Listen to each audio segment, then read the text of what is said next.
Hey guys, how's it going? So I hope all is going well, and I hope you're having a good day. So this is a special episode of King Cat After Dark. And today we're going to do a radio story.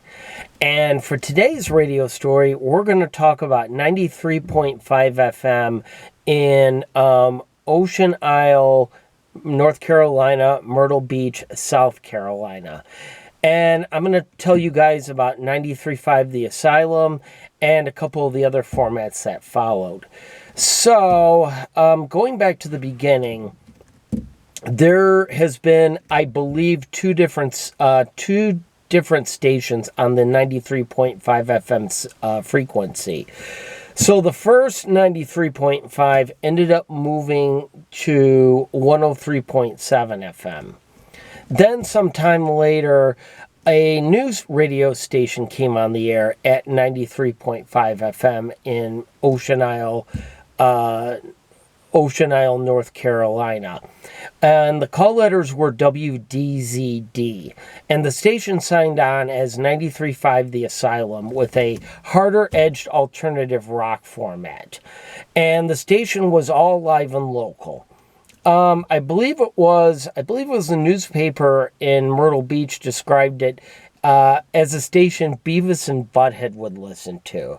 They played like Alice in Chains, Black Sabbath, Iron Maiden, White Zombie, Rage Against the Machine, Primus, a lot of stuff that was obviously popular in the late 90s, as this was 1999. So I remember hearing the station in 1999, actually, over the summer of 1999. And I remember hearing, a lot of that kind of music, kind of that harder rock music that was popular at the time. Like, of course, lest we forget the summer of 1999, anywhere you went, they were playing Limp Bizkit Nookie, and a lot of people were listening to Limp Bizkit's Significant Other. I mean, that album was like everywhere. So I remember hearing that on 93.5 FM, The Asylum, and the station reminded me kind of the old 97.1 Extreme Radio in Detroit, and it was a very appealing station for its time. I mean, I was pretty young at the time, so, to my young mind, it appealed to me. But the trouble with the 93.5 signal is you can hear it really well in Wilmington, North Carolina, and you can hear the station in North Myrtle Beach. But as you get into Myrtle Beach proper, the station starts to fade out because of 93.7 in Georgetown, South Carolina. Now, North Myrtle Beach is a separate town from Myrtle Beach. A lot of people don't know that. But yeah, they're actually separate towns. So anyway, getting back on topic, the Asylum just ended up not working out because of a spotty market signal, and my other guess would be because of ad revenue. Those kind of stations, a lot of the times, like a lot of those hard rock format stations, have trouble finding advertisers. Like, for example, in the early days of the Z-Rock network, a lot of the stations didn't keep the format very long because they had trouble finding advertisers. Because that format mainly appeals to high school kids and to college kids and to, like, male blue-collar workers that are in their 20s and maybe early 30s that don't have a lot of disposable income. So, after about a year, the Asylum folded. And the station was changed to AB's. It became a satellite fed affiliate of ABC's Memories format, which was kind of like what I would describe as music of your life.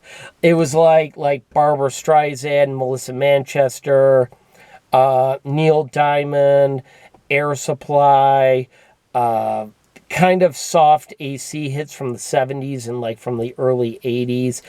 I mean, if you really want to really want to hear something funny. I mean, at that time, they even went way back before that. I mean, they were playing, some lighter groups from like the late 50s, like the Letterman, for example.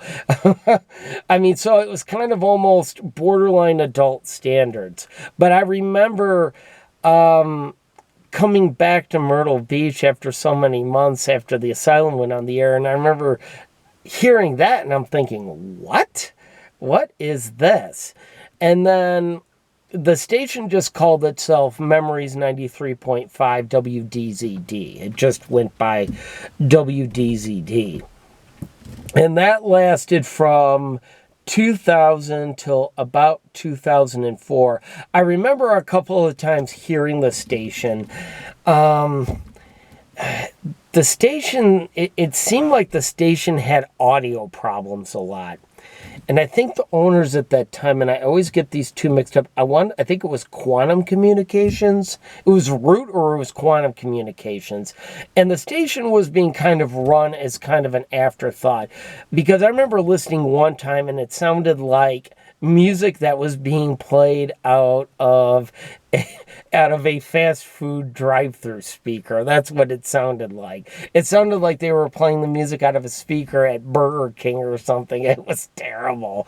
And I'm just thinking like, you guys need to fix this. But, sooner or later they did. And, but the station, you could tell was low budget because the sound always sounded like it was all treble and not enough bass to it. So it always sounded a little bit shaky. So the Memories format ran for about 4 years, and I believe it was in 2004, they flipped to a full-time simulcast of Gator Country 107.9. And that lasted for a little while. And then they flipped the station, I think it was in 2005, to Regional Mexican. And I'm going to screw this up, so bear with me here. La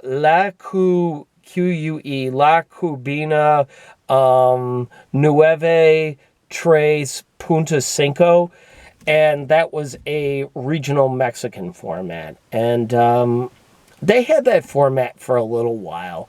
And I'm not sure how it did ratings-wise, but there is a decent-sized Spanish-speaking audience in the Myrtle Beach area. But for some reason, they got the idea to flip the station to adult contemporary a few years later as B93.5. Keeping, like, okay, El Cubina, and again, I'm saying that wrong, they took the call letters WLQB. They had changed the call letters from WDZD to WLQB to, stand for the station's name.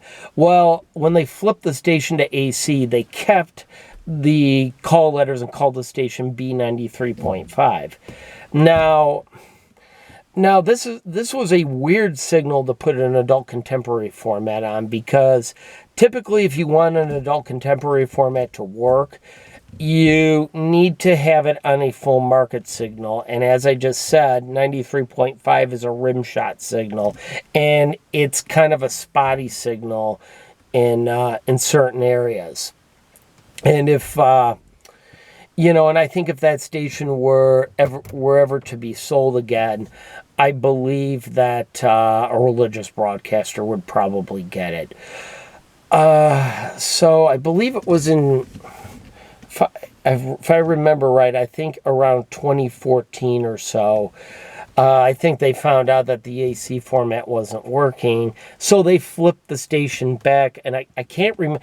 I think this was soon after iHeart bought the station, because then they flipped the station back to Regional Mexican as El Patron, which iHeart has used that name on a couple of regional Mexican formats they've had. They used it on 95.5 in Chicago when they had a regional Mexican format. And they currently use it, I believe, in Atlanta. I'm thinking it's on 96.7 FM, if I'm thinking right. That's where I think it is. But anyway, the station became El Patron Nueve Tres Punto Cinco, which it is till this day. And, you know, it seems to do pretty well. And that's, you know, that's a fine signal for more of a specialized audience kind of format, like a format, like it's like a format the market needs, but it doesn't need to be on a full market signal, but it needs something a little better than an AM signal, so to speak. So it works pretty well for that. But so I'm going to throw this open to you guys. Do any of you guys remember 93.5 The Asylum? Do any of you guys remember any of the other formats that 93.5 FM in Myrtle Beach had? Let me know. Well, guys, that's going to do it for me. I want to thank you so much for watching. Be sure to hit that subscribe button if you haven't done so already. And as always, guys, have a great rest of your day.